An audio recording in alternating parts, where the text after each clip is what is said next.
Hello बच्चों, स्वागत है आपका आपके चैनल में। बच्चों, ये हमारी विज्ञान की बेटा 8th क्लास की वर्कशीट है।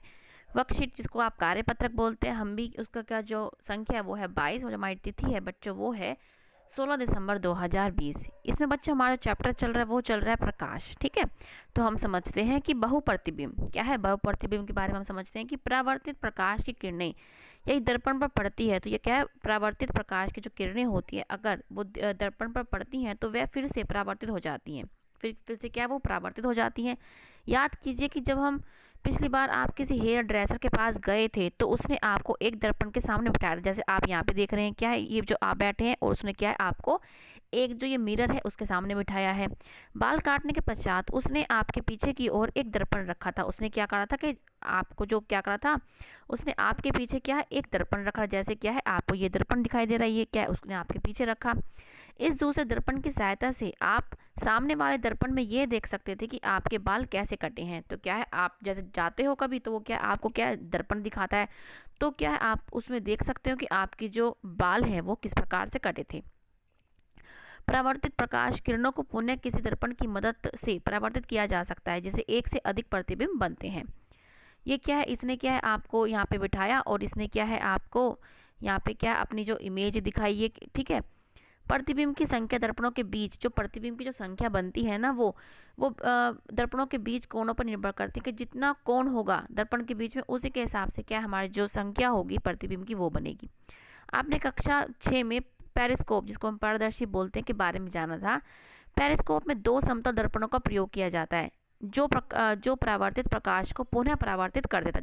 जो हमारा प्रकाश होता है उसको दोबारा से क्या है वो परावर्तित कर देता है। उसमें क्या है आपका जो ये पेरिस्कोप ना ऐसे कुछ बनता है। ठीक है, यहाँ पे क्या है दो समतल दर्पण लगते हैं। यहाँ पे एक समतल दर्पण लगता है, एक समतल दर्पण यहाँ पे रखा है।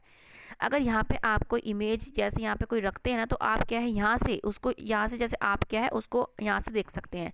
ठीक है, ये क्या है यहाँ पे अगर कोई चीज़ रखी होगी तो आप यहाँ से उसको क्या है देख सकते हो। तो ये आपका क्या है पेरिस्कोप होता है इस तरीके का। यहाँ पे क्या है दो यहाँ पे मिरर रखे होते हैं, यहाँ पे आपकी इमेज बनती है। फिर ये जो दोबारा से क्या है यहाँ पे क्या है यहाँ पे ये इमेज हो तो दोबारा जो परावर्तित होकर यहाँ पे क्या है इसकी इमेज आती है और आप क्या है यहाँ से अपनी आंखों से यहाँ से देख पाते हैं। ठीक है बच्चों, अब क्या है पेरिस्कोप का जो उपयोग है पनडुब्बियों में, टैंकों और सैनिकों द्वारा बंकरों में भी किया जाता है ताकि वे बाहर की उन चीज़ों को देख सके जो उनकी सीधी रेखा में नहीं है। वो क्या है ताकि जो किस लिए किया जाता है ताकि वो अपनी जो उनकी सीधी रेखा में नहीं होता उसको क्या देख पाते हैं। क्योंकि अगर ये ना इस टाइप का बना होता है, ठीक है ये क्या है इस टाइप का बना होता है। यहाँ पे क्या दो मिरर लगे होते हैं, दो दर्पण लगे होते हैं। यहाँ से क्या है कोई सैनिक यहाँ पे दिख रहा होता है, वो यहाँ से क्या है वो कोई चीज़ क्या देख रहा होता है। क्योंकि यहाँ पे कोई भी ऑब्जेक्ट होगा तो उसकी जो इमेज बनेगी वो कहाँ बनेगी यहाँ पे। ठीक है, वो दोबारा परिवर्तित कहाँ पे होगा यहाँ पे। और यहाँ पे क्या है जो सैनिक होगा वो क्या है कोई भी चीज़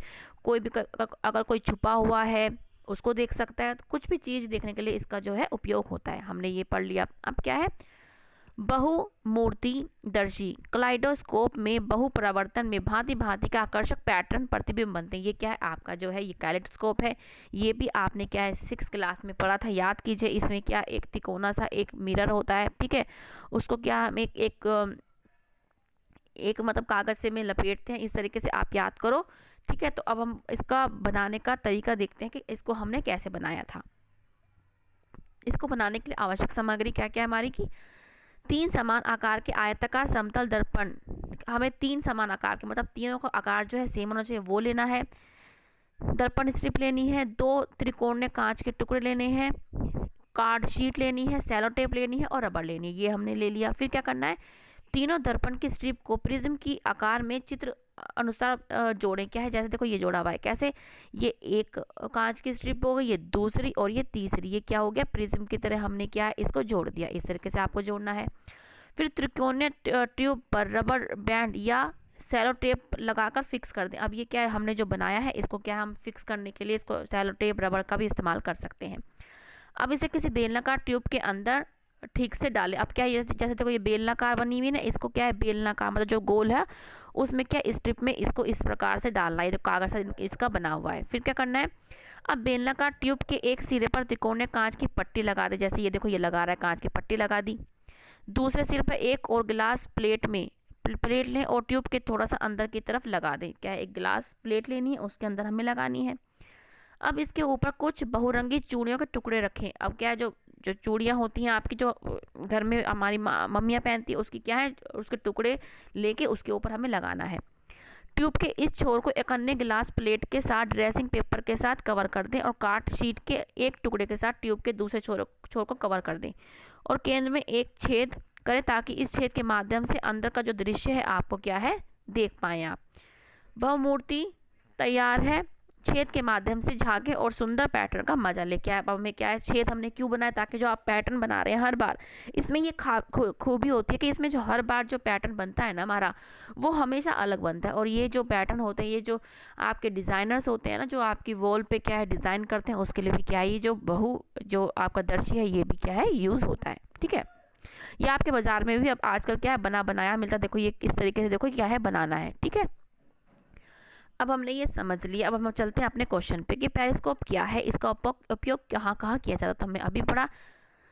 आप इससे पहले क्या लिख देंगे, पेरिस्कोप क्या है, एक यंत्र है। ठीक है, इसमें क्या है, दो आप क्या लिख देंगे पहले, ये रहा आपका आंसर कि पेरिस्कोप क्या है, एक यंत्र है। पहले आप इससे पहले एक लाइन लिख देना कि पेरिस्कोप एक यंत्र है। पेरिस्कोप में दो समतल दर्पणों का उपयोग किया जाता है जो परावर्तित प्रकाश को, जो मतलब प्रकाश आता है उसको दोबारा से क्या है परावर्तित कर देता है। ये हमारा क्वेश्चन हो गया। फिर क्या है, पेरिस्कोप का उपयोग पनडुब्बियों, टैंकों में और सैनिकों द्वारा बैंकरों में किया जाता ताकि वो बाहर की चीज़ों को देख सके जो वो उनको सीधी नहीं देख पा रहे। तो बच्चों ये आपका क्या है, फर्स्ट क्वेश्चन का आंसर है। ये आप बच्चे यहाँ से देख के लिख लेना।